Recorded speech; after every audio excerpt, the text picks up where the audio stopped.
Uttar Pradesh police भर्ती परीक्षा की तैयारी करने वाले उन लाखों अभ्यर्थियों के लिए एक बहुत बड़ी खुशखबरी है कि इस चैनल के माध्यम से हमने 40 जीएस यानी सामान्य अध्ययन के महत्वपूर्ण प्रश्नों का लगातार सीरीज चला रहे। इससे पहले साथियों हम लोगों ने 3 जीएस के महत्वपूर्ण प्रैक्टिस सेट कर चुके हैं। आज हम लोग चौथा प्रैक्टिस सेट शुरू करने जा रहे हैं।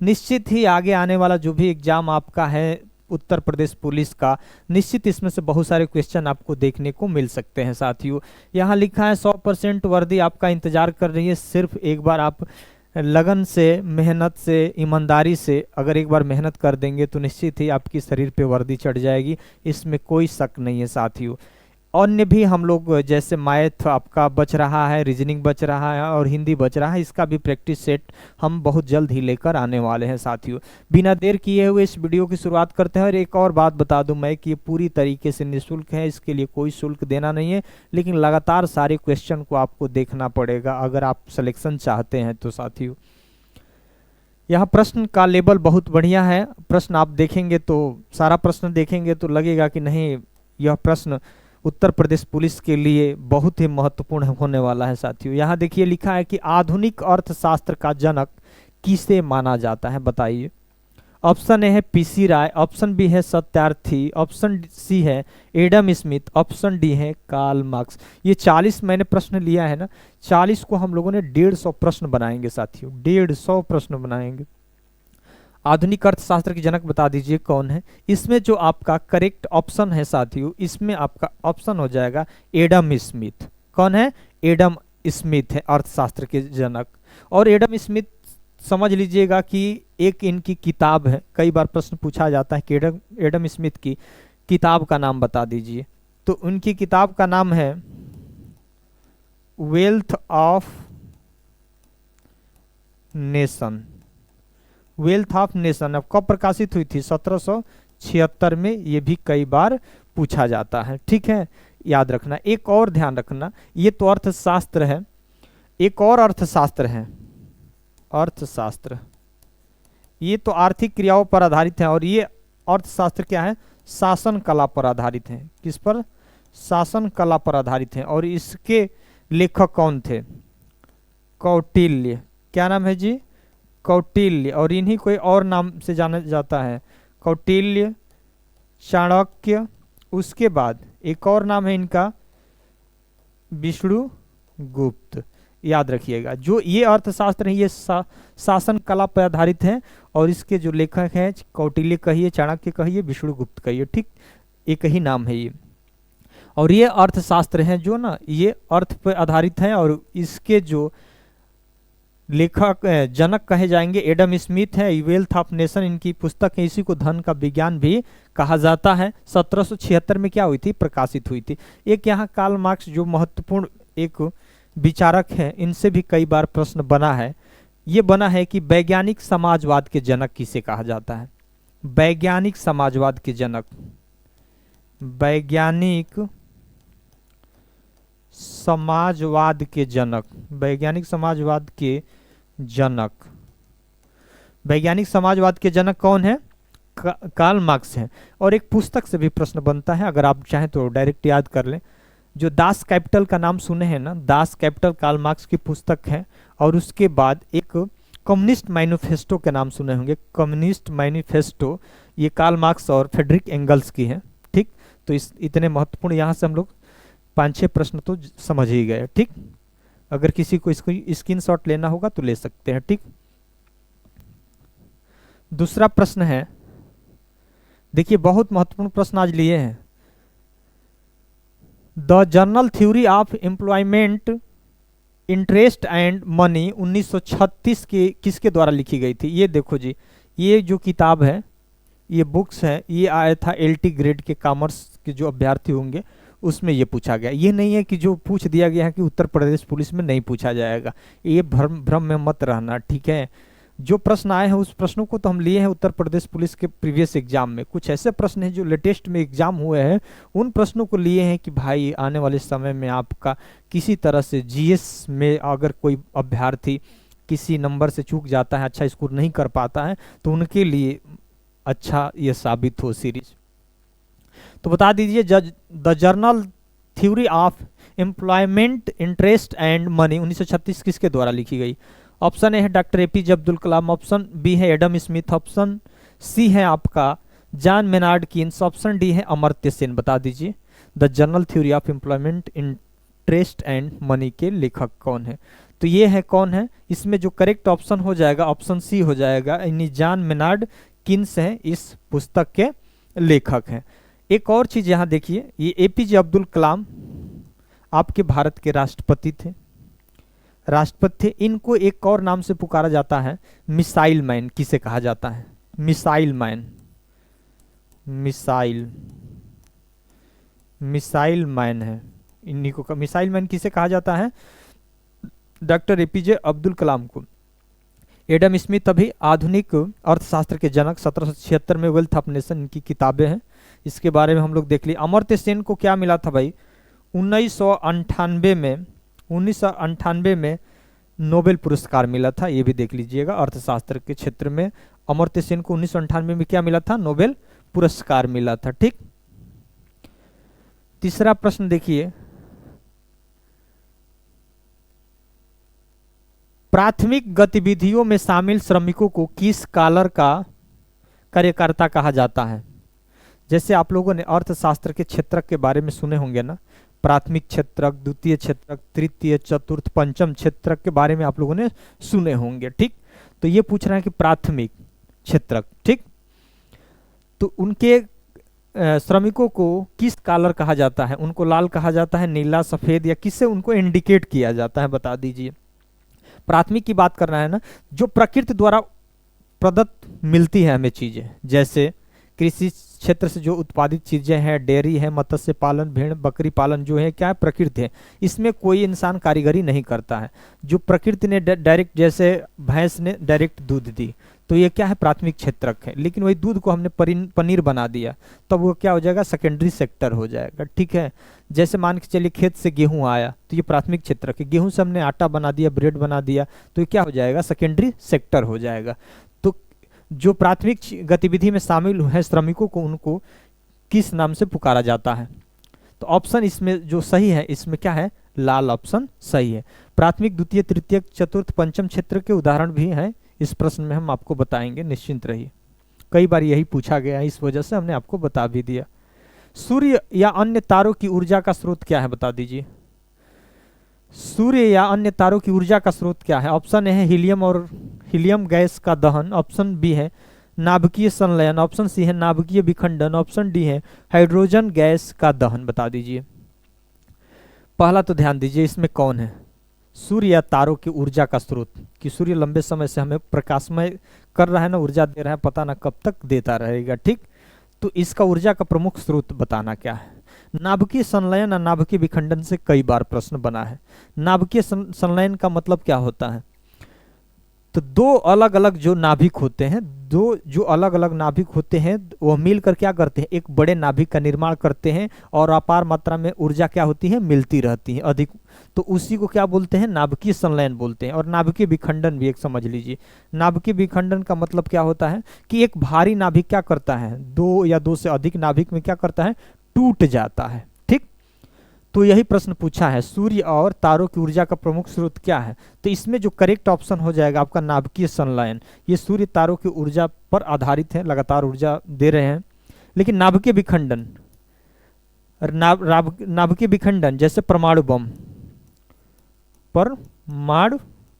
बम, इसका क्या हो जाएगा?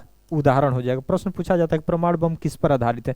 तो नाभिकीय विखंडन पर। लेकिन सूर्य और तारा का जो ऊर्जा वर्तमान में अभी तक मिल रहा है, किसकी वजह से मिल रहा है? बता दीजिए। तो नाभिकीय संलयन की वजह से। ठीक, ये दोनों आपको उदाहरण याद रखना है।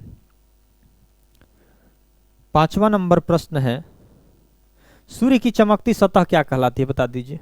सूर्य की जो चमकती सतह आप जो देखते हैं, उसको क्या बोला जाता है? कई बार पूछा गया। ऑप्शन ए है स्थल मंडल, ऑप्शन बी है फोटोस्फीयर, ऑप्शन सी है वायुमंडल, ऑप्शन डी है क्रोमोस्फीयर। बता दीजिए, सूर्य की चमकती सतह को क्या बोला जाता है?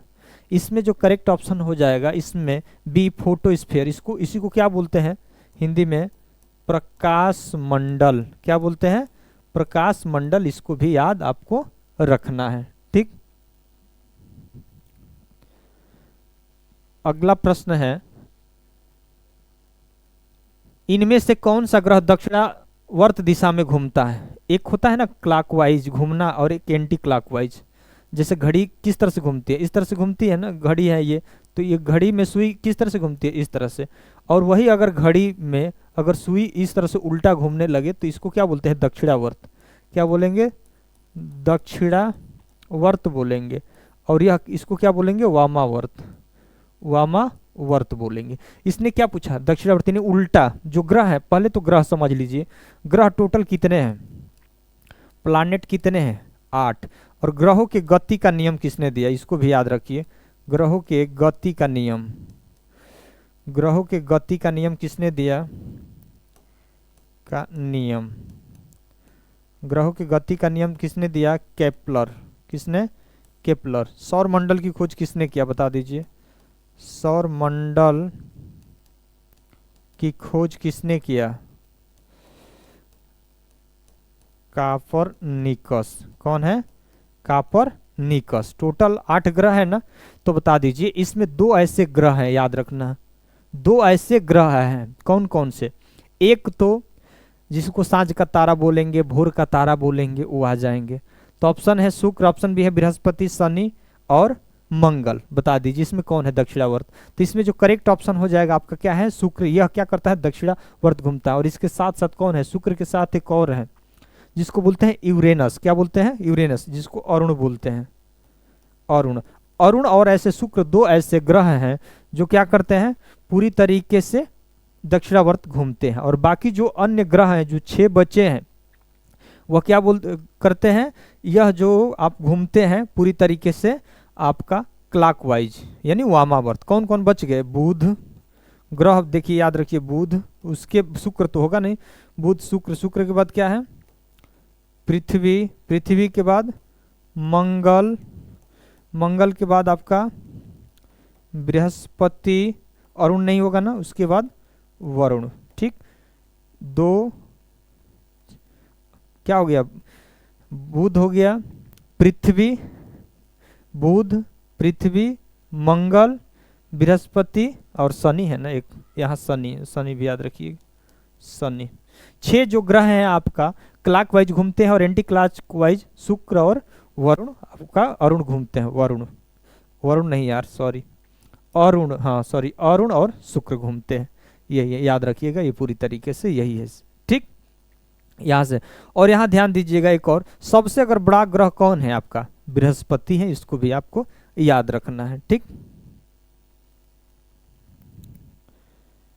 अगला प्रश्न है, वस्तु तथा सेवाओं के क्रियाकलाप, वस्तु एवं सेवा, वस्तु नहीं यार, यहाँ कृषि होगा। क्या है? कृषि। कृषि तथा सेवाओं यानी सर्विस, एग्रीकल्चर और सर्विस की बात कर रहा है कि क्रियाकलाप अर्थव्यवस्था के निम्नलिखित में से किन क्षेत्रों के साथ संबंध है? बता दीजिए। कृषि का संबंध किस क्षेत्र से है और सर्विस का संबंध किस क्षेत्र से? हमने बताया ना, प्राथमिक क्षेत्रक, द्वितीय, तृतीय और चतुर्थ और पंचम क्षेत्रक की बात करता है। तो प्रकृति द्वारा जो भी प्रदत्त डायरेक्ट हमें जो चीजें मिलती है वो किसके अंतर्गत आती है? तो कृषि से जुड़ी हुई हर एक चीज प्राथमिक क्षेत्र के अंतर्गत आती है। तो इसमें 2 पूछा है, एक इसका मतलब और इसका मतलब। एक तो प्राथमिक होगा, तो देख लीजिए ऑप्शन में क्रम प्राथमिक और तृतीय क्षेत्र का ऑप्शन होगा सही, कि प्राथमिक और द्वितीय होगा, कि तृतीय और द्वितीय होगा, या द्वितीय या चतुर्थ होगा? इसमें कौन होगा? तो कृषि से जुड़ी हुई चीज तो प्राथमिक में जाएंगी, कोई दिक्कत नहीं, प्राथमिक तो होगा। प्राथमिक, प्राथमिक तो ये ऑप्शन नहीं होगा। ठीक, ये बच्चा प्राथमिक, प्राथमिक। और सर्विस सेक्टर जो सेवा क्षेत्र में, ये आ जाएगा आपका तृतीय क्षेत्र। तो प्रश्न आता है कि भारत की जीडीपी में सबसे योगदान किस क्षेत्र का होता है? तो सर्विस सेक्टर का सबसे बड़ा योगदान होता है, सर्विस सेक्टर का सबसे बड़ा योगदान होता है। जैसे सर्विस सेक्टर का मतलब, डॉक्टर ने किसी मरीज को देखा तो सेवाएं दिया, सेवाएं के बदले में कम समय में अधिक को पैसा अर्जित किया। उसी तरह से इंजीनियर है, डॉक्टर है, ठीक, या तमाम कोई, अगर आप एरोप्लेन से आप एक देश से दूसरे देश जा रहे हैं, ठीक, या परिवहन में यात्राएं कर रहे हैं, तो ये क्या मिल रहा है आपको? सर्विस मिल रहा है। सर्विस मिल रहा है तो आपको अधिक से अधिक पैसा सर्विस सेक्टर में आपको देना पड़ता है। ठीक, तो इस वजह से वो क्या आ जाएगा? तृतीय क्षेत्र के अंतर्गत वो आ जाएगा। ठीक, अगला है, एक और उदाहरण से उसको समझा देते हैं। जैसे भारत की जीडीपी 100 रुपया की है, जैसे 100 रुपया जीडीपी का है भारत का, तो समझ लीजिए इसमें जो है तीन क्षेत्र में जैसे 18 रुपया के आसपास प्राथमिक क्षेत्रक से, 26 रुपया के आसपास इस क्षेत्रक से, और 51-52 रुपया यहाँ से आपको मिलता है। यानी टोटल आपका 100 रुपया के आसपास क्या हो जाता है, पड़ जाता है। ठीक, कितना हो जाएगा, 26, 18, 26, यहाँ 26, ठीक है, 53 रुपया के आसपास हो जाता है। तो इस 100 के आसपास में आपको मैं एग्जैक्ट नहीं बता पाए, लेकिन ये समझ लीजिए इसी के आसपास ये होता है। कितना हो गया, 53 और 26 जोड़ लीजिए तो 53, 26 और 18, 6 3 9 9 8, 17 के साथ हासिल 1, 5 2 7 1 8 1 9, 97। ठीक है, ये 53 है और ये थोड़ा सा बढ़ जाता है, 26 27 के हो जाता है। ठीक, तो सबसे बड़ा। अब यहाँ देख लीजिए, अगला प्रश्न देख लीजिए, इनमें से कौन सा ग्रह दक्षिणावर्त दिशा में घूमता है। वही आ गया प्रश्न पुनः, तो आपका क्या हो जाएगा, शुक्र हो जाएगा। अगला प्रश्न है, पृथ्वी किस चाल से सूर्य की परिक्रमा करती है, बता दीजिए। पृथ्वी क्या करती है, पृथ्वी हमेशा सूर्य की क्या करती है, परिक्रमा करती है। पृथ्वी सूर्य की हमेशा परिक्रमा करती है। आपको पता है ना, सूर्य ऐसा लगता होगा कि आपको सूर्य ही घूम रहा है, लेकिन नहीं, पृथ्वी घूम रही है, सूर्य क्या है, अपने जगह पर स्थिर है। तो वो परिक्रमा करती है, तो उसकी चाल पूछा है भाई, चाल पूछा है। ऑप्शन ए है 55,000 मील प्रति घंटा, ऑप्शन बी है 47,000 मील प्रति घंटा, ऑप्शन सी है 67,000 मील प्रति घंटा, ऑप्शन डी है 20,000 मील प्रति घंटा। तो सूर्य जो है, पृथ्वी जो है सूर्य की परिक्रमा करती है 67,000 मील प्रति घंटा। ऑप्शन आपका सी सही हो जाएगा। अगला प्रश्न है, देखिए, व्यष्टि अर्थशास्त्र के अंतर्गत निम्न में से किसका अध्ययन किया जाता है। व्यष्टि और समष्टि के बारे में सुने होंगे ना, एक माइक्रो इकोनॉमिक, माइक्रो इकोनॉमिक्स, और एक होता है माइक्रो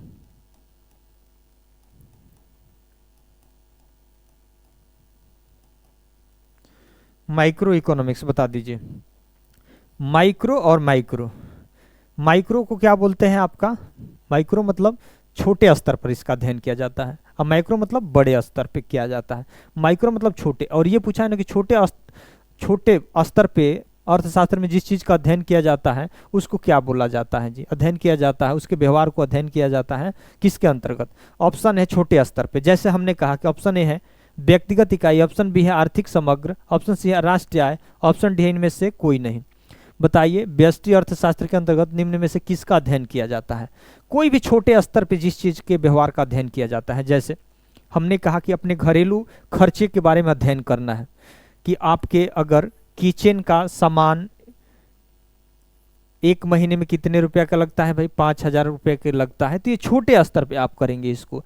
आपने कोई फार्म खोल दिया है, तो उसके बारे में छोटे स्तर पे अध्ययन करेंगे, तो किसके अंतर्गत आता है, अर्थशास्त्र के किस क्षेत्र के अंतर्गत आते हैं, माइक्रो के अंतर्गत, यानी छोटे लेवल के पर उसके व्यवहार को आप अध्ययन करेंगे। वही अगर देश स्तर पे करते हैं, बड़े स्तर पे करते हैं, तो उसको हम लोग क्या बोलते हैं जी, उसको बोलते हैं समष्टि अर्थशास्त्र या माइक्रो इकोनॉमिक बोलते हैं। जैसे बेरोजगारी निकालना होगा, तो बेरोजगारी छोटे गांव स्तर पे तो निकालेंगे नहीं, उसको देश स्तर पे निकालेंगे। जीडीपी का अध्ययन करेंगे तो देश स्तर पे करेंगे, महंगाई का अध्ययन करना है तो देश स्तर पे करेंगे। ठीक है, तो समष्टि क्या होता है, एक बड़े लेवल पर अध्ययन किया जाता है, देश लेवल पे अध्ययन किया जाता है। जैसे मौद्रिक नीति बनाना है तो पूरे देश के लिए बनाया जाएगा। बेरोजगारी, महंगाई, गरीबी, ये सब क्या है, बड़े देश लेवल पर करेंगे। तो उसी का उदाहरण पूछा है कि व्यष्टि अर्थशास्त्र के अंतर्गत कौन चीजें आ जाएंगी। तो जो छोटे लेवल पे, यहाँ लिखा ना व्यक्तिगत, निजी, हमने कोई अपना पर्सनल व्यवसाय, उद्योग धंधे के बारे में हमने उसका अध्ययन किया, तो उसी लेवल तक वह सीमित रहेगा, उस पर देश का कोई प्रभाव नहीं पड़ेगा, देश पर प्रभाव नहीं पड़ेगा। तो छोटे लेवल पे तो व्यक्तिगत है। आर्थिक समग्र कहा नहीं, तो बड़े लेवल पे हो जाएगा ना, और ये राष्ट्रीय आय बड़े लेवल पे हो जाएगा। ठीक, तो वही पूछा है। अगला है, एक पूर्णिमा से दूसरी पूर्णिमा के बीच समयावधि कितनी होती है। पूर्णिमा का मतलब समझ रहे हैं ना, एक पूर्णिमा से दूसरी पूर्णिमा के बीच के समय अवधि पूछा है। ऑप्शन है 29 दिन, ऑप्शन बी है 29 दिन से थोड़ी अधिक, ऑप्शन सी है 30 दिन, ऑप्शन डी है आपका 28 दिन कौन है? एक पूर्णिमा से दूसरी पूर्णिमा। पूर्णिमा का मतलब समझ रहे हैं ना? पूर्णिमा मतलब होता है कि सूर्य, पृथ्वी और चंद्रमा एक सिध में होते हैं। कौन कौन? सूर्य, पृथ्वी और चंद्रमा।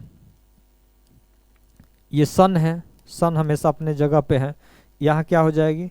पृथ्वी, यहाँ पृथ्वी और यहाँ क्या हो जाएगा? मून हो जाएगा। ठीक ठीक। तो ये तीनों एक सिद्ध रेखा में है और महीने में एक बार होता है पूर्णिमा, आपको ये भी पता है। तो ये कितने दिन का होता है? हम लोग एक महीना मतलब 30 दिन के आसपास, लेकिन थोड़ा बहुत अंतर आता है हल्का सा। तो इसमें होता है ऑप्शन जो है आपका करेक्ट 29 दिन से थोड़ा अधिक, यानी 29.5 दिन होता है। 29.5 दिन होता है एक पूर्णिमा से दूसरी पूर्णिमा के बीच के जो समय अवधि है यही है। ठीक। अगला प्रश्न है, अर्थशास्त्र धन का विज्ञान है, किसने कहा भाई? ऑप्शन ए है एडम स्मिथ, ऑप्शन बी है पीगू, ऑप्शन बी है सैमुएलसन, ऑप्शन आपका डी है मार्शल। तो द अर्थशास्त्र धन का विज्ञान है, बता दीजिए। तो इसमें जो आपका सही हो जाएगा ऑप्शन ए हो जाएगा, एडम स्मिथ। आपको याद रखना, कई बार ये भी प्रश्न पूछा गया है। अगला प्रश्न है आपका कि चंद्रमा को अपनी धुरी पर एक चक्कर पूरा करने में कितने दिन का समय लगता है? अब एक तो होता है ना, जैसे पृथ्वी को कहा जाए कि पृथ्वी अपने अक्ष पर कितने दिनों में, कितने घंटों में घूमती है, या पृथ्वी सूर्य की परिक्रमा कितने दिनों में करती है। तो अपने अक्ष पर घूमना, यानी ये देखो यहाँ पर ये एक्सिस पे घूम रही है ना, तो ये अक्ष बोलते हैं। अगर यही मान के चलिए सूर्य है और इसी की परिक्रमा करती है, तो अब क्या कर रही है? परिक्रमा कर रही है। और पृथ्वी क्या करती है? अपने एक्सिस पे घूमती भी रहती है और परिक्रमा भी करती रहती है। ठीक। तो वही पूछा है कि चंद्रमा को अपनी धुरी पर एक चक्कर पूरा करने में कितने दिन लगते हैं? ऑप्शन है 25.6 पृथ्वी दिवस, ऑप्शन बी है 20 पृथ्वी दिवस, ऑप्शन सी है 27.3 पृथ्वी दिवस, ऑप्शन आपका डी है 29.8 पृथ्वी दिवस। तो चंद्रमा अपने अक्ष पर बता दीजिए पूरा करता है कितने दिन लगते हैं। तो इसमें जो करेक्ट आपका ऑप्शन हो जाएगा, याद रखिए कई बार पूछा है, 27.3 पृथ्वी दिवस। अगला प्रश्न है, प्लूटो ग्रह की खोज किसने किया था? प्लूटो ग्रह की खोज किसने किया था? प्लूटो ग्रह की खोज किसने किया था, बता दीजिए। ऑप्शन ए है जॉन एडम्स, ऑप्शन बी है जोहान्स गाले, ऑप्शन सी है विलियम हर्शेल, ऑप्शन डी है क्लाइड टाम्बा। बताइए, क्लाइड टाम्बा, इसमें कौन ऑप्शन सही हो जाएगा? इसमें जो करेक्ट ऑप्शन है आपका ऑप्शन डी है, क्लाइड टाम्बा है। ठीक। अब इसमें प्लूटो ग्रह की खोज कब हुई थी? ये देख ली 1930 में ग्रह खोज हुई थी। प्लूटो एक ग्रह था पहले कितने ग्रह थे? 9 ग्रह थे। जैसे कौन? बुध, शुक्र, पृथ्वी, मंगल, शनि, अरुण, वरुण और प्लूटो, ये 9 ग्रह थे। लेकिन अब एक ग्रह को क्या कर दिया गया है? प्लूटो ग्रह को क्या कर दिया है? ग्रह की श्रेणी से हटा दिया गया है। कब हटाया गया है? 2006 में अंतर्राष्ट्रीय खगोल संघ की एक बैठक होती है और ग्रह का जो मानक था उस मानक को यह पूरा नहीं कर पा रहा था, इसलिए इसको क्या किया गया? ग्रह की श्रेणी से हटा दिया गया। और इसको अभी वर्तमान में कौन सा ग्रह का दर्जा मिला है? इसको बौने ग्रह यानी ड्वार्फ ग्रह प्लैनेट के दर्जा मिला है, यानी इसको बौना ग्रह अब कहा जाता है। बौना ग्रह। ठीक, बौना ग्रह कहा जाता है, बौना ग्रह कहा जाता है। 2006 में आपको हटा दिया गया। ये एक बार यहाँ से और एक चीज आपने, कुल ग्रह तो 8 समझ लिए ना, कुल ग्रह 8। लेकिन अगर यही सूर्य के सीक्वेंस में अगर पूछा जाए कि सूर्य से बढ़ते हुए ग्रहों की, तो सूर्य के सबसे नजदीक ग्रह कौन आता है? बुध। बुध के बाद कौन आता है? शुक्र। शुक्र के बाद कौन आता है? पृथ्वी। पृथ्वी के बाद कौन आता है? मंगल। मंगल के बाद कौन आता है? बृहस्पति। बृहस्पति के बाद कौन आता है? शनि। शनि के बाद अरुण। अरुण के बाद वरुण। ठीक, हो गया ना 8 ग्रह। सूर्य है 1 2 3 4 5 6 7 8। पहले प्लूटो भी था लेकिन अब हटा दिया गया। यहां ध्यान दीजिएगा, ये जो 4 ग्रह है ना, बुध शुक्र पृथ्वी और मंगल, बुध शुक्र पृथ्वी मंगल, और उसके बाद बृहस्पति शनि अरुण वरुण, ये तो शुक्र से सीक्वेंस में थे। उसके बाद अगर आकार में यही पूछा जाए कि सबसे बड़ा है कौन, उससे छोटा कौन है, उससे छोटा कौन है, तब फिर गड़बड़ हो जाता है आदमी। तो आकार में कौन है? तो सबसे बड़ा बृहस्पति है आकार की दृष्टि से, यानी बड़ा आकार की दृष्टि से। बृहस्पति, बृहस्पति के बाद सीक्वेंस ये चारों लिख देंगे, बृहस्पति, शनि, अरुण, वरुण। शनि, उसके बाद अरुण, उसके बाद वरुण, उसके बाद अरुण, वरुण, उसके बाद कौन आएगा? पृथ्वी आएंगे। कौन?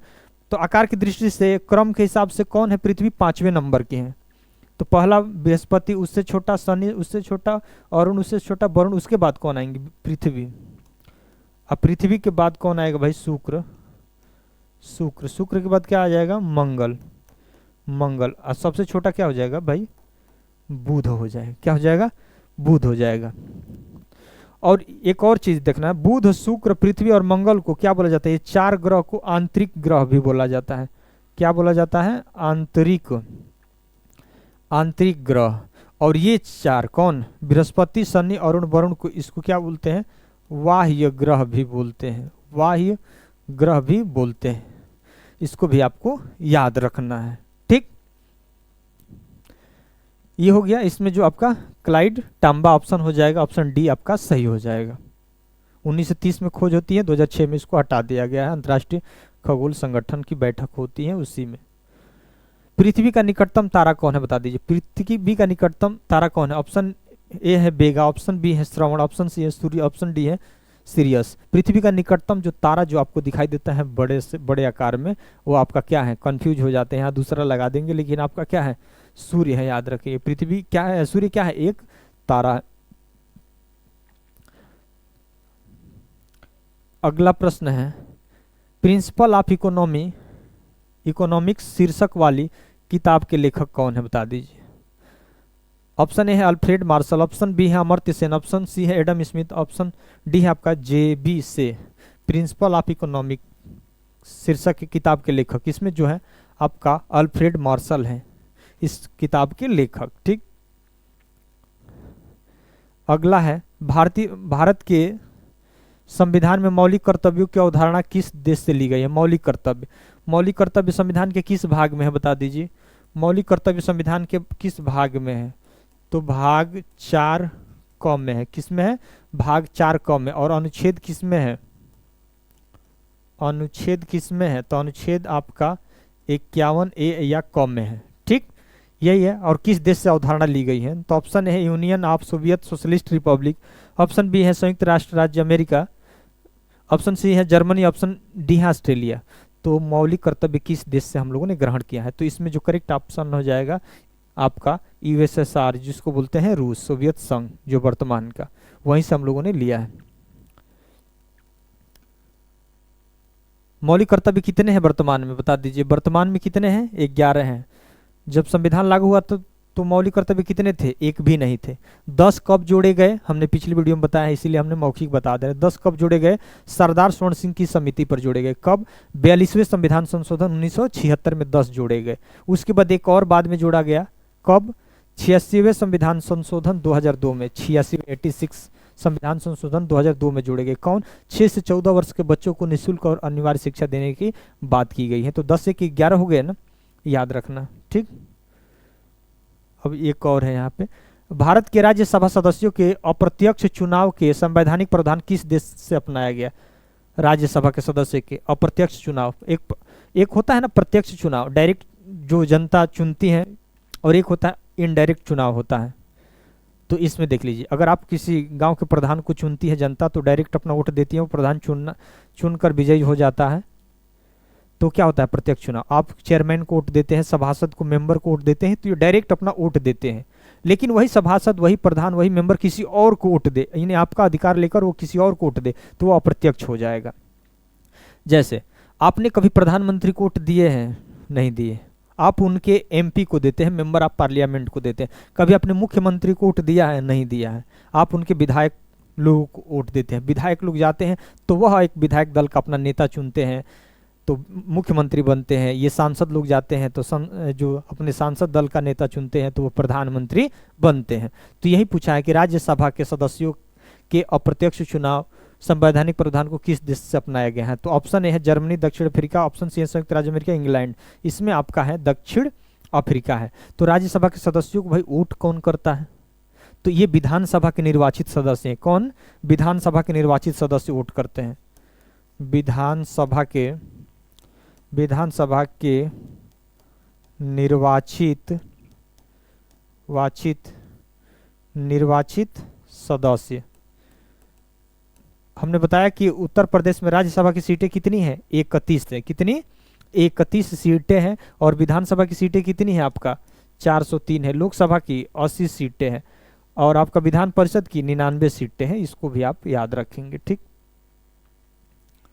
अगला है, निम्नलिखित में से भारतीय राज्य व्यवस्था में सर्वोच्च क्या है? बताइए। सुप्रीम पावर किसके पास है हमारे देश में? ऑप्शन ए है संसद, ऑप्शन बी है सर्वोच्च न्यायालय, ऑप्शन सी है संविधान, ऑप्शन डी है धर्म। यानी निम्नलिखित में से भारतीय संविधान में सर्वोच्च कौन सा है? बताइए सर्वोच्च कौन है? ऑप्शन ए है संसद, ऑप्शन बी है सर्वोच्च न्यायालय, ऑप्शन सी है संविधान, ऑप्शन डी है आपका धर्म। तो कौन है सर्वोच्च? भारतीय राज्य व्यवस्था में सबसे सर्वोच्च कौन है? सबसे सर्वोच्च कौन है? इसमें जो आपका करेक्ट ऑप्शन हो जाएगा, इसमें आपका ऑप्शन सी हो जाएगा। कौन हो जाएगा? संविधान हो जाएगा। क्योंकि देखिए, विधायिका, कार्यपालिका, न्यायपालिका सबको किससे अधिकार मिला है? आपका संविधान से ही तो मिला है। तो सर्वोच्च क्या है? आपका संविधान है। लेकिन वही ब्रिटेन में सर्वोच्च क्या है? संसद है। ठीक। अगला प्रश्न है, निम्नलिखित में से किसने कहा कि भारत एक अर्धसंघात्मक है? अर्धसंघात्मक। ऑप्शन है लॉर्ड ब्राइस, ऑप्शन बी है आइवर जेनिंग्स, ऑप्शन सी है एच.जे. लास्की, ऑप्शन डी है के.सी. वियर। कई बार अर्धसंघात्मक पूछा है। संघात्मक का मतलब क्या होता है? पहले तो संघात्मक का मतलब क्या होता है? संघात्मकता का लक्षण किसके पास है? जैसे संघात्मक का एक उदाहरण आप अमेरिका को समझ सकते हैं, जिसमें शक्तियों का पूरी तरीके से बंटवारा कर दिया गया है। और हमारे देश में भी उसी तरह से बंटवारा किया गया है, लेकिन थोड़ा सा शक्तियों का झुकाव किसकी तरफ चला जा रहा है? केंद्र की तरफ चली जा रही है। केंद्र आपातकाल के दौरान पे, यानी सबसे मजबूत कौन होता है? इमरजेंसी के समय आपका क्या होता है? आपका सेंट्रल गवर्नमेंट होती है मजबूत। तो उन्होंने कहा कि आप पूरी तरीके से ना संघात्मक हैं, संघात्मक पूरी तरीके से नहीं है, ना एकात्मक है, आप बीचों बीच वाले हैं। तो उन्होंने कहा कि आप अर्धसंघात्मक है। तो अर्धसंघात्मक किसने कहा भाई? तो इसमें है के.सी. वियर। क्या कहे? के.सी. वियर। ऑप्शन आ जाएगा के.सी. वियर। संघात्मक का आप लक्षण जानते हैं, एक स्वतंत्र न्यायपालिका होना चाहिए। भारत में भी है। पूरी तरीके से शक्तियों का बंटवारा होना चाहिए, राज्यों का अधिकार मिलना चाहिए पूरी तरीके से। ठीक। लेकिन वह जब आपातकाल के दौरान आता है तो केंद्र क्या होती है? हमारी मजबूत हो जाती है। ठीक। इमरजेंसी लगाना होता, केंद्र के पास पावर है, राज्य कुछ भी नहीं कर सकते हैं। राष्ट्रपति शासन लागू करना है तो वह सेंट्रल गवर्नमेंट अपने अधीन ले लेती है राज्यों को। ठीक। तो आपने आपात उपबंध संविधान के किस भाग में आ गया तो बता दे। आपात उपबंध बता दीजिए। आपात उपबंध किस भाग में है संविधान के? भाग 18 में है। भाग 18 में है। और कितने तरह की? एक होता है राष्ट्रीय आपात, एक होता है राष्ट्रीय आपात। यह अनुच्छेद किस में है? अनुच्छेद 352 में। एक होता है वित्तीय आपात। क्या होता है? वित्तीय आपात। यह क्या है? 360 में। और तीसरा जो है आपका, तीसरा इधर समझ लीजिए, एक होता है राष्ट्रपति शासन। राष्ट्रपति शासन यह क्या है? 356, अनुच्छेद 356 में इसका जिक्र है। ठीक। तो इसको भी आप याद रखिएगा। यहाँ लिखा है, निम्नलिखित में से कौन एक धर्मनिरपेक्ष राज्य का लक्षण नहीं है? तो धर्मनिरपेक्ष का मतलब क्या समझ रहे हैं? संविधान की प्रस्तावना में धर्मनिरपेक्ष, पंथ निरपेक्ष कहा गया है। यानी राज्य या देश का कोई अपना निजी धर्म नहीं होगा, लेकिन सभी धर्मों के साथ समान व्यवहार किया जाएगा। यही होता है देश में। हमारे देश में कोई निजी धर्म को बढ़ावा नहीं न मिलता है, सभी धर्मों का सम्मान आदर मिलता है। अगर आप तजिया निकलते हैं तो सरकार उसकी पूरी तरीके से व्यवस्थाएं करती हैं कि रूट कहाँ से कहाँ तक जाएगा, कैसे सुरक्षाएं देनी है, शुरुआत से लेकर अंत तक आपकी सेवा में हमेशा लगी रहती है। आप अन्य जैसे हिंदू धर्म के बहुत सारे त्यौहार हैं, महावीरी झंडा है, उसको अगर आप निकालते हैं तो पूरी पुलिस प्रशासन व्यवस्था आपकी सेवा में लग जाती है। कहाँ से आप ले जाएंगे, कहाँ तक अंत करेंगे, आगे आगे पीछे पीछे सब चलती रहती है। तो सभी धर्मों को समान व्यवहार दिया जाता है भारत में। तो यही पूछा है कि धर्मनिरपेक्ष कौन सा ऐसा लक्षण है? इसमें नहीं है, पढ़िए विकल्प। यह धर्म तंत्र को अस्वीकार करता है, यह धर्म तंत्र को अस्वीकार करता है। अगला पढ़िए, यह धर्म को राष्ट्र से अलग करता है। नहीं, धर्म को राष्ट्र से तो अलग नहीं करेगा भाई, करेगा। हाँ, राष्ट्र से अलग करता है। राष्ट्र का अलग का मतलब क्या होता है? अलग मतलब वो नहीं मानता है। इस सीक्वेंस का मतलब यही ऑप्शन दिया था। इस सीक्वेंस का मतलब कि वह राष्ट्र से धर्म का कोई लेना देना नहीं, इसको ये समझिए। यह धर्म तंत्र को अस्वीकार करते हैं, धर्म को नहीं मानता है। तंत्र जो वो सिस्टम प्रणाली है धर्म का, वह इसको नहीं मानता, ये अस्वीकार करता है। ठीक, आपका ये भी सही है, ये भी सही है। एक राष्ट्र को धर्मनिरपेक्ष होने के लिए अवश्य लोकतांत्रिक होना चाहिए। अगला है, इसको अवश्य धार्मिक संघर्ष रोकना चाहिए और धार्मिक समन्वय को बढ़ाना चाहिए। धार्मिक संघर्ष को क्या करना चाहिए? रोकना चाहिए और धार्मिक समन्वय को बढ़ाना चाहिए, आपसी भाईचारा को बढ़ावा जाना चाहिए। लेकिन अगर धर्मनिरपेक्ष होने के लिए आपको लोकतांत्रिक होना जरूरी है क्या? लोकतंत्र का मतलब जनता के द्वारा जनता के लिए और जनता का बनाया हुआ शासन चलता है, उसी को हम लोग क्या बोलते हैं? लोकतंत्र बोलते हैं। तो इसमें धर्मनिरपेक्ष होने के लिए लोकतांत्रिक होना जरूरी नहीं है, क्योंकि बहुत सारे ऐसे देश हैं जो लोकतांत्रिक नहीं है फिर भी वह पूरी तरीके से धर्मनिरपेक्ष है। ठीक, तो इसमें ये जो आपका ऑप्शन हो जाएगा सही हो जाएगा। ठीक, अगला प्रश्न है,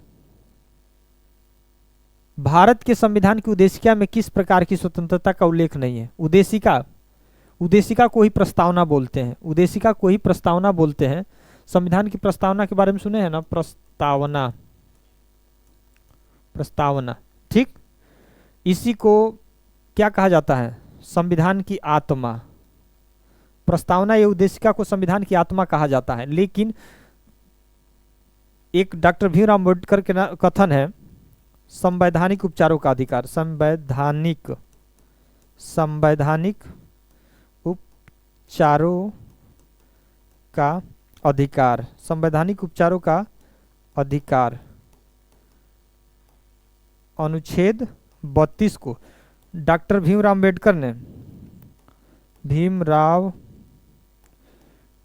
अम्बेडकर ने क्या कहा? ने संविधान की आत्मा कहा, धान की आत्मा कहा। ठीक, बाकी संविधान की आत्मा, अगर प्रश्न पूछे कि डॉक्टर भीमराव अम्बेडकर के अनुसार संविधान की आत्मा किसे कहा जाता है, तो अनुच्छेद 32। अगर अनुच्छेद 32 नहीं दिया है तो संवैधानिक उपचारों का अधिकार। लेकिन ये ऑप्शन नहीं दिया है कि संविधान की आत्मा कहा जाता है। ऑप्शन है प्रस्तावना, तो भी सही लगाएंगे, उद्देशिका होगा तो भी सही लगाएंगे, दोनों में से कोई एक ही होगा। ठीक, ऑप्शन है, क्या पूछा है कि भारत के संविधान की उद्देशिका में किस प्रकार की स्वतंत्रता का उल्लेख नहीं है, बताइए। तो ऑप्शन है अभिव्यक्ति की स्वतंत्रता, ऑप्शन बी है धर्म की स्वतंत्रता, ऑप्शन सी है आर्थिक स्वतंत्रता, ऑप्शन डी है घूमने की स्वतंत्रता। किस प्रकार की स्वतंत्रता नहीं है बता दीजिए। तो 5 प्रकार की स्वतंत्रता का जिक्र है संविधान की प्रस्तावना में। कितने? 5 प्रकार की। कौन कौन से?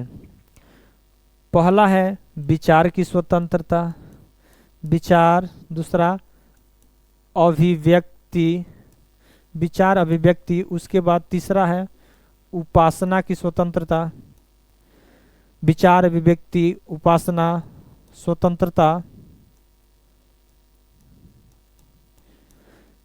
विचार की स्वतंत्रता, अभिव्यक्ति की स्वतंत्रता, उपासना की स्वतंत्रता और धार्मिक स्वतंत्रता। विचार अभिव्यक्ति विश्वास धर्म, भाई 1 मिनट क्या है, सॉरी हम बता रहे हैं आपको, डिटेल्स में बता रहे हैं, इसी वजह से थोड़ी सी कंफ्यूजन हो रहा है। विचार अभिव्यक्ति विश्वास धर्म और उपासना। विचार अभिव्यक्ति विश्वास। 5वां क्या है भाई? विश्वास, सॉरी विश्वास और धर्म। इस तरह से विचार अभिव्यक्ति विश्वास धर्म और उपासना की स्वतंत्रता। कौन कौन से 5 प्रकार की स्वतंत्रता संविधान की? विचार अभिव्यक्ति विश्वास धर्म और उपासना की स्वतंत्रता। तो ये तो आपका 5 है, लेकिन कौन नहीं है पूछा है। तो अभिव्यक्ति यानी है ही भाई, अपनी बोलने की आज़ादी तो हर कोई का है, प्रस्तावना में है, जिक्र है। धर्म की स्वतंत्रता है, घूमने वही है स्वतंत्र, आने जाने घूमने, अपना मन पसंदीदा व्यवसाय चुनने, एक राज्य से दूसरे राज्य में घूमने, तो घूमने की भी स्वतंत्रता हमें मिली। यानी कि आर्थिक स्वतंत्रता इसमें, इसका जिक्र नहीं है पूछा है, इसका जिक्र नहीं है, आर्थिक स्वतंत्रता का जिक्र नहीं है। इसी वजह से ऑप्शन आपका क्या हो जाएगा? आपका ऑप्शन सी हो जाएगा सही। अगला प्रश्न है, विश्व का सबसे लंबा लिखित संविधान किस देश का है? ये कई बार आप पूछे होंगे, जानते होंगे। विश्व का सबसे लंबा और लिखित संविधान किस देश का है? ऑप्शन है इंग्लैंड, ऑप्शन बी है फ्रांस, ऑप्शन सी है भारत, ऑप्शन डी है आपका अमेरिका। तो सबसे लंबा और लिखित संविधान किसका है? भारत है का है। ठीक, याद रखिएगा। क्यों है? क्योंकि हम लोगों ने जिस काल और परिस्थिति से गुजरे हैं, तो हर एक चीज को हम लोगों ने संविधान में जगह दी है, इसी वजह से क्या है, बड़ा हो गया है। जैसे संविधान में आप लोगों ने देखे कि 395 अनुच्छेद, 25 भाग हैं, 12 अनुसूचियां हैं। तो ये सारी चीज़ों का हम लोगों ने जिक्र किया है ताकि किसी भी मसले पर विवाद न रह जाए और हमारा देश पूरी तरीके से शांति प्रिय देश की तरह चलता रहे। ठीक है, तो इसी वजह से शासन व्यवस्था अच्छी तरीके से चलते रहे। अगला है, भारत के संविधान की उद्देश्य में कितने प्रकार की न्याय की बात की गई है? अब न्याय की बात कितने प्रकार की? ऑप्शन ए है 4, ऑप्शन बी है 6, ऑप्शन सी है 5, ऑप्शन डी है 3। तो न्याय की व्यवस्था जो की गई है 3 प्रकार की, इसमें क्या हो जाएगा 3। कौन कौन सी न्याय की बात की गई है? याद रखिएगा। पहला सामाजिक न्याय, दूसरा आर्थिक न्याय, सामाजिक आर्थिक न्याय, और चौथा तीसरा क्या है? राजनीतिक न्याय। ठीक, सामाजिक न्याय, आर्थिक न्याय और राजनैतिक न्याय। राजनैतिक है, इसको कर लीजिएगा, राजनैतिक न्याय। अगला प्रश्न है, भारतीय संविधान के अधिकार के स्रोत क्या है? भारतीय संविधान के अधिकार का स्रोत क्या है? ऑप्शन ए है सरकार, ऑप्शन बी है संसद, ऑप्शन सी है भारत के लोग, ऑप्शन डी है न्यायपालिका। यानी संप्रभु, यानी सर्वोच्च पावर किसके पास है? बस यही समझ लीजिए, सबसे अधिक पावर किसके पास है, बता दीजिए। कई बार पूछा गया है, सुप्रीम पावर, सर्वोच्च पावर किसके पास है? तो ऑप्शन इसमें जो सही हो जाएगा, ऑप्शन सी हो जाएगा, भारत के लोग। यानी भारतीय संविधान के अधिकारों के स्रोत कौन है? तो हम भारत के लोग हैं, याद रखिएगा। जनता, अगर जनता भी कई बार ऑप्शन दे देता है। अगला प्रश्न है, हेली धूमकेतु कब दिखाई देता है? हेलू धूमकेतु कब दिखाई देता है? यह बर्फ और धूल से बना हुआ एक पिंड होता है। ठीक, एक पिंड होता है। और कब दिखाई देता है? यह तो पहले ध्यान दीजिए 1986 में दिखाई दिया था। कब दिखाई देता? 1986 में दिखाई दिया था, 1986 में। और यह अब दिखाई देगा 76 साल बाद। कितना? 76 साल बाद दिखाई देगा। तो 6 6 12, 6 6 12, 62 होना चाहिए ना, इसमें 61 ही सही है। ठीक है, 1986 में, इसमें आपका 2061 में दिखाई देगा। 1986 में दिखाई दिया था, अब 76 साल बाद, कोई बात नहीं, 76 साल 2061 में अब दिखाई देगा। 2061 में दिखाई आपका देगा। ये कई बार पूछा गया है। ये पूछा है कितने सालों बाद दिखाई देता है? 76 सालों बाद। तो 1986 में आया था, तो अब कब दिखाई देगा? 2061 में दिखाई देगा। ये क्या होता है कि सूर्य के जो ऑर्बिट में जाता है तो वह क्या करता है? वह जलने लगता है, और जलने के बाद जो हम लोग जमीन से देखते हैं तो एक प्रकाशमय गुंज होता है, उसी को बोलते हैं। तो 1986 में अब दिखाई देगा हमें 2061 में। हमारी आकाशगंगा मिल्की वे सबसे नज़दीक कौन सी आकाशगंगा है? हमारी आकाशगंगा का क्या नाम है? आकाशगंगा का क्या नाम है, बता दीजिए। हमारी आकाशगंगा का नाम कई बार पूछा गया है, जिसका नाम है क्या? मिल्की वे। याद रखिए, हमारी आकाशगंगा मिल्की वे है, जिसमें हमारे असंख्य तारे हैं, असंख्य आपका सौर मंडल है। ठीक, 100 के आसपास सौर मंडल है और असंख्य क्या है? तारे हैं। और वो ठीक, तो उसमें ये पूछा है कि हमारा तो आकाशगंगा मिल्की वे है, लेकिन उसके नज़दीक के कौन सा आकाशगंगा है? तो ऑप्शन है भौर आकाशगंगा, ऑप्शन बी है एंड्रोमेडा आकाशगंगा, ऑप्शन सी है वर्गो स्टेलर स्ट्रीम, ऑप्शन डी है ट्रायंगुलम आकाशगंगा। तो हमारे आकाशगंगा मिल्की वे के नज़दीक कौन है? एंड्रोमेडा आकाशगंगा। आपका बी ऑप्शन सही हो जाएगा। अगला प्रश्न है, सूर्य की परिक्रमा लगाने वाले चट्टानों के छोटे छोटे टुकड़ों को क्या कहा जाता है? बता दीजिए। ऑप्शन ए है क्षुद्रग्रह, ऑप्शन बी है छायापथ, ऑप्शन सी है भूआब, ऑप्शन डी है उल्कापिंड। यानी सूर्य की परिक्रमा करने वाले छोटे छोटे पिंड को क्या, टुकड़े को क्या कहा जाता है? ऑप्शन आपका डी है, आपका उल्का पिंड कहा जाता है। क्या होता है? उल्का पिंड होता है। ये क्षुद्र ग्रह से टूटे हुए होते हैं। ऑप्शन है वेल्थ ऑफ नेशन पुस्तक किसने लिखा? आपको अभी मैंने बताया, एडम स्मिथ ने लिखा 1776 में। 30 नंबर देखिए, विनिर्माण क्षेत्र का संबंध क्या है, किस क्षेत्र से? विनिर्माण तो बहुत बार पूछा गया है, जिसको मैन्युफैक्चरिंग बोलते हैं। ऑप्शन है प्राथमिक क्षेत्र, ऑप्शन बी है द्वितीय क्षेत्र, ऑप्शन सी है तृतीय क्षेत्र, ऑप्शन डी है चतुर्थ। प्राथमिक वाला कृषि क्षेत्र से आता है, कृषि से संबंधित, ठीक, जो भी आप उत्पादन करते हैं, भेड़ बकरी गाय मत्स्य पालन करते हैं, ये प्राथमिक क्षेत्र के अंतर्गत आता है। और द्वितीय क्षेत्र के अंतर्गत क्या आता है? मैन्युफैक्चरिंग, यानी जो भी किसी चीज़ की मैन्युफैक्चरिंग करते हैं वो सेकेंडरी सेक्टर के अंतर्गत आता है। इसलिए ऑप्शन क्या हो जाएगा आपका? बी सही हो जाएगा। तृतीय सर्विस सेक्टर होता है। अगला प्रश्न है आपका, प्राकृतिक प्रक्रिया के माध्यम से वस्तु एवं देख लीजिए एक बार और, प्राकृतिक प्रक्रिया के माध्यम से एक वस्तु का उत्पादन भारतीय अर्थव्यवस्था के किस क्षेत्र से संबंधित गतिविधि है? बता दीजिए। प्राकृतिक यानी प्रकृति द्वारा प्रदत्त है, प्रकृति ने डायरेक्ट हमें उस चीजें दी हैं, उसमें हमने कोई चेंजिंग बदलाव नहीं किया है। तो प्रकृति की जो चीजें मिल रही हैं वो हमें कई बार बता दिया, आपका किसके अंतर्गत आता है? तृतीय, द्वितीय, चतुर्थ, प्राथमिक। इसमें जो आपका करेक्ट हो जाएगा आपका प्राथमिक हो जाएगा। अगला प्रश्न है, निम्नलिखित में से कौन सी एक आर्थिक प्रणाली है जिसमें पूंजीगत वस्तुओं का स्वामित्व निजी व्यक्तियों या व्यवसायों के पास होता है और वस्तुओं और सेवाओं का उत्पादन बाजार की मांग और आपूर्ति पर आधारित होती है? इसमें कौन प्रकार की अर्थव्यवस्था है? मिश्रित अर्थव्यवस्था है कि समाजवादी अर्थव्यवस्था है कि पूंजीवादी अर्थव्यवस्था है कि राज्य की अर्थव्यवस्था है? इसमें क्या होता है कि निजी लोगों के पास इसका पूरा तरीके से उत्पादन होता है और निजी व्यक्तियों के हाथों में इसका उत्पादन होता है और बाजार और मांग पर आधारित होती है, पूर्ति और मांग पर आधारित होती है। किस प्रकार की अर्थव्यवस्था की अब बात करता है? बता दीजिए। अगर किसी देश में निजी कंपनियां आ जाए, निजी ही कंपनी उत्पादन करे और सारा उसका रेट, आपूर्ति, डिमांड और सप्लाई का कंसेप्ट जो आपने सुना होगा वो पूरी तरीके से बाजार पे आधारित हो जाए, हवाले पर, बाजार हवाले आधारित हो जाए, तो इसको हम लोग क्या बोलते हैं? तो ये पूरी तरीके से क्या हो जाएगा? पूंजीवादी अर्थव्यवस्था हो जाएगा। निजी लोगों के हाथों में चला जाएगा सारा उद्योग धंधा, ठीक। तो क्या है? पूंजीवादी अर्थव्यवस्था में। लेकिन हमारे देश की अर्थव्यवस्था कैसी है भाई? याद रखिए, भारतीय अर्थव्यवस्था कैसी है? मिश्रित अर्थव्यवस्था। हमारे देश में प्राइवेट भी कंपनियां हैं, हमारे देश में सरकारी भी कंपनियां हैं। सरकारी भी कुछ कंपनियां अपना प्रोडक्शन करती हैं और प्राइवेट भी कंपनियां प्रोडक्शन करती हैं। हमारे देश में सरकारी भी कर्मचारी होते हैं और प्राइवेट भी कर्मचारी होते हैं। तो इन्हीं मिश्रित अर्थव्यवस्था का मतलब होता है सार्वजनिक और निजी क्षेत्र दोनों का सह अस्तित्व। जिस अगर अर्थव्यवस्था का अगर गुण है तो उसको क्या बोलते हैं? मिश्रित अर्थव्यवस्था बोलते हैं। पूंजीवादी में सारा सब कुछ निजी लोगों के हाथों में, रेल निजी लोगों के हाथों में, बिजली निजी लोगों के हाथों में, ठीक। छोटे उद्योग हो, बड़े उद्योग हो, सब निजी लोगों के हाथों में। तो वही पूछा है ना, निजी व्यक्ति और व्यवसाय और वस्तुओं का उत्पादन बाजार की मांग पर आधारित है। तो इसमें जो करेक्ट ऑप्शन हो जाएगा आपका पूंजीवादी। अगला प्रश्न है, हम किसी आर्थिक व्यवसाय में उपभोक्ताओं की संप्रभुता पाते हैं।